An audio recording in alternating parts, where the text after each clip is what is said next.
I've been using the Switch 2 pretty much non-stop in my free time over the past few weeks, and I got a lot of thoughts. Some are good, some are bad, and some are kinda somewhere in the middle. There are some real huge upgrades in the Switch 2 that make it one of the best handhelds ever made, but I also think that there are some things that might be deal breakers that some of you are not going to want to deal with. We'll talk about those later. First of all, let's go over how it looks and compare it to some other handheld consoles. Now, I'm not going to spend a lot of time on the more superficial stuff. Other channels have covered that ad nauseum at this point.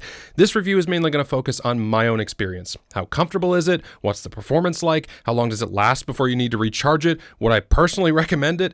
That kind of stuff. I've got the Switch Lite and the Switch OLED, and as you can see, the Switch 2 absolutely dwarfs both of them. This is not a small console anymore, and it doesn't really feel like one in the hands either. It's definitely a little bit heavier than previous Switches. The whole back deck of this console is still flat too, so there's not much in the way of ergonomics here. Now, for people like me with big hands, it's not going to be much of a problem unless you want to play for longer than 2 hours at a time, but I can see it being a little bit of an issue for young kids or just people with small hands. By comparison, my ROG Ally has a more ergonomic shape. The back deck is kind of shaped more like a controller, and it's more comfortable to hold.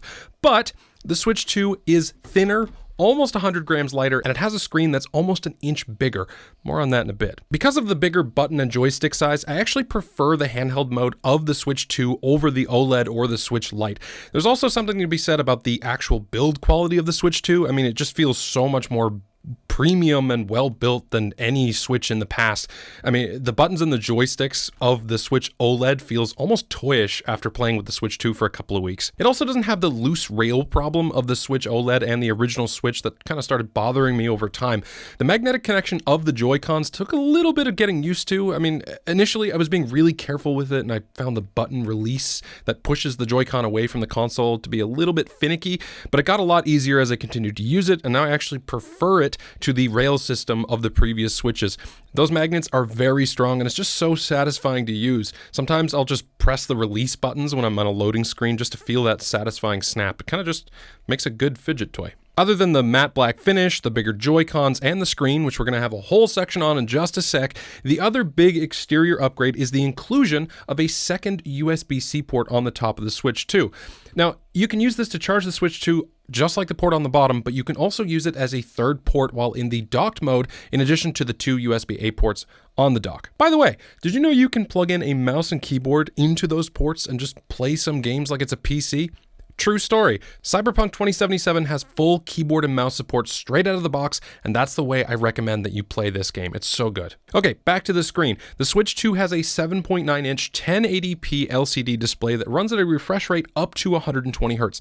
A couple of things to note here. Yes, the display technology moving from OLED to LCD is technically a downgrade on paper, and if you view both displays side by side in a dark environment, you will see an ever so slight contrast boost from the OLED versus the LCD in the Switch 2. But in most lighting situations, there's very little difference in color, vibrancy, contrast, or anything of the sort. This is a very good LCD panel with one small caveat. Actually, there's two small caveats, but one is more of a problem than the other. This display is very glossy, and for outdoor use, I would argue that it isn't really bright enough to overcome the reflection of your own face mirrored back at you. Now, I don't know about you, but I'm not a big fan of locking eyes with the man in the mirror, and I certainly don't want him watching me while I'm playing Mario Kart. The other smaller problem is that just like the Switch OLED, there is a plastic layer over the glass screen that cannot be removed, and it's bound to pick up scratches pretty quickly, so I would pick up a glass screen protector if I were you. In fact, mine already has a big scratch right in the center, and I have no idea how it got there. I've been very careful with it, so seriously, get a screen protector. I'd love to tell you about how much I appreciate the 120 Hz display on the Switch 2, but I actually can't, because there's been no games that I've come across that use it yet. There is a small section of the Switch 2 Welcome Tour game that does activate it, but I think that's actually it for now. Hopefully we see some support for that in the future, because the Switch 2 definitely has the performance chops to be able to play at least some games at a high refresh rate. That's one of the biggest upgrades in this new generation of Switch. The performance boost from Switch 1 to Switch 2 is huge, and because almost every game from Switch 1 is playable on Switch 2, It's very easy to compare the two. I tried out a bunch of games, but the one I was most excited for was Breath of the Wild with that new Switch 2 upgrade. I started a new game on Switch 2, and I know how some people say that this is how the game should have been from the beginning, and they're absolutely right. Breath of the Wild is a beautiful game, but the first generation of Switch just did not have the performance to be able to play it at good frame rates, and it's ultimately what made me stop playing. I think I'm a little bit of a frame rate snob.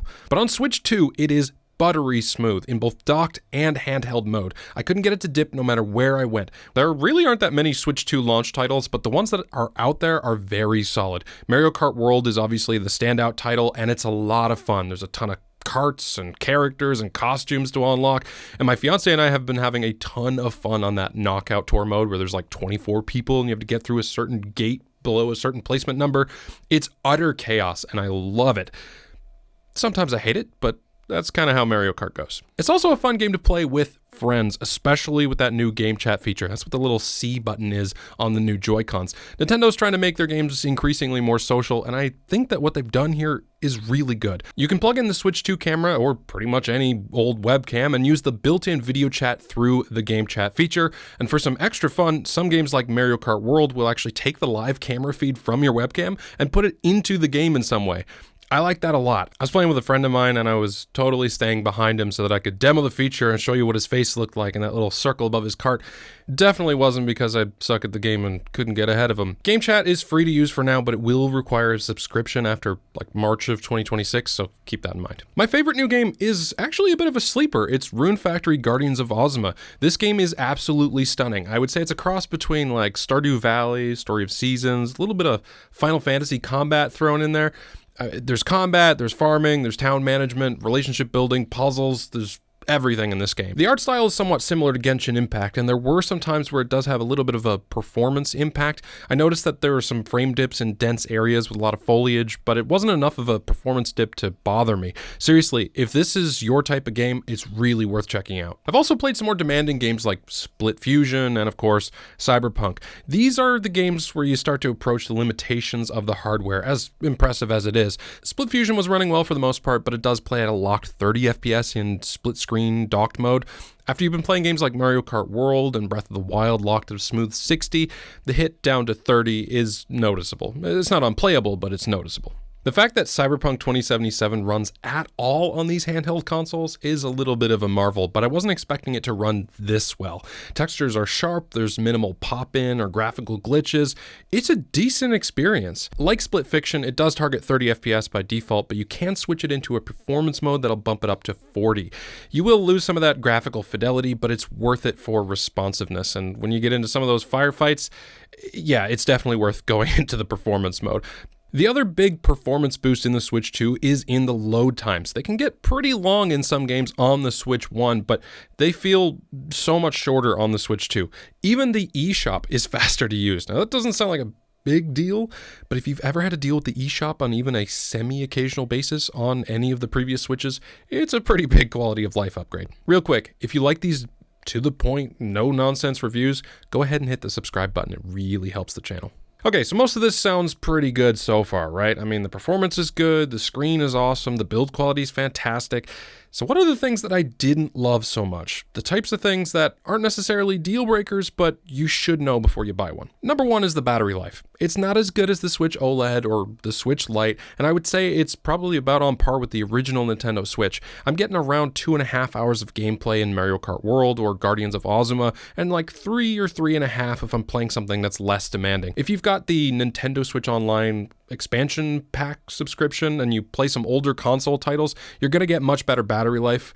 But I mean, the Switch 2's battery is just not super impressive. And that's not surprising given the bigger screen and the much better performance, but it is worthwhile to note. Number two, the storage situation. The Switch 2 has 4 times the storage space as the Switch OLED, up to 256 gigs, and that's great.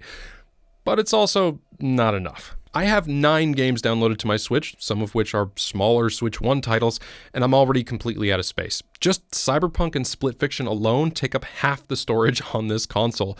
That's 2 games. You can expand that storage using the micro SD card slot, but it's only going to work with micro SD Express cards, and they're not cheap. They're very new, so they're not cheap. To make matters worse, even if you buy a physical cartridge, some Switch 2 carts only include a digital key, which means the whole game still needs to be downloaded to the console from the internet anyway. Number 3, mouse mode. This one might be a bit of a hot take, but I'm going to say it anyway. I don't think it adds too much to the experience.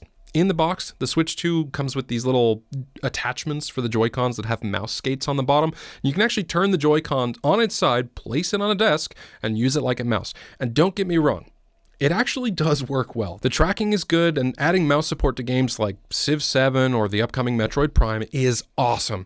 The thing is, it's just not very comfortable. I've tried to use it in a few games like Cyberpunk, and even after 15 minutes, my wrist really starts to hurt. It's awkward. I'd much rather use an actual mouse, and in Cyberpunk's case, I'm happy because I can actually do that. Fingers crossed that Metroid 4 will have actual mouse support too. So those are the middle of the road things. Now let's talk about the problems of the Switch 2 that might turn you away. The biggest one's the price. And that goes for the console and the games. The Switch 2 starts at $450 and goes up to $500 for the Mario Kart World Bundle. The original Switch was $300 and the Switch OLED was $350. That's a pretty big price hike, and to make matters worse, the games are going from $60 or $70 in some cases all the way up to $80. The Switch 2 is an expensive console, and yes, it does look and feel the part. I absolutely love playing with it, and I'm glad Nintendo sent it out to me for review. But would I have bought it for myself on launch day? Probably not. I mean, there's no doubt that I would pick up one for myself at some point. It's a great console, but I think I would have probably waited until there's a longer list of games that I'd be interested in. The new Donkey Kong game that's coming in July looks really fun, as does Metroid 4, and then there's like Story of Seasons, Grand Bazaar, but none of those are launch titles. And I think if you're looking at spending this much on a new console, you should wait until Nintendo or some third party have released at least a few new games you're interested in playing. So here's my verdict on the Switch 2. It's a great handheld console that does feel like a huge step up from Nintendo's previous Switch iterations, but its lack of new titles and high price of entry does make it a little less appealing, at least for now. Hope you liked the video, thanks for watching, and as always, have a great day.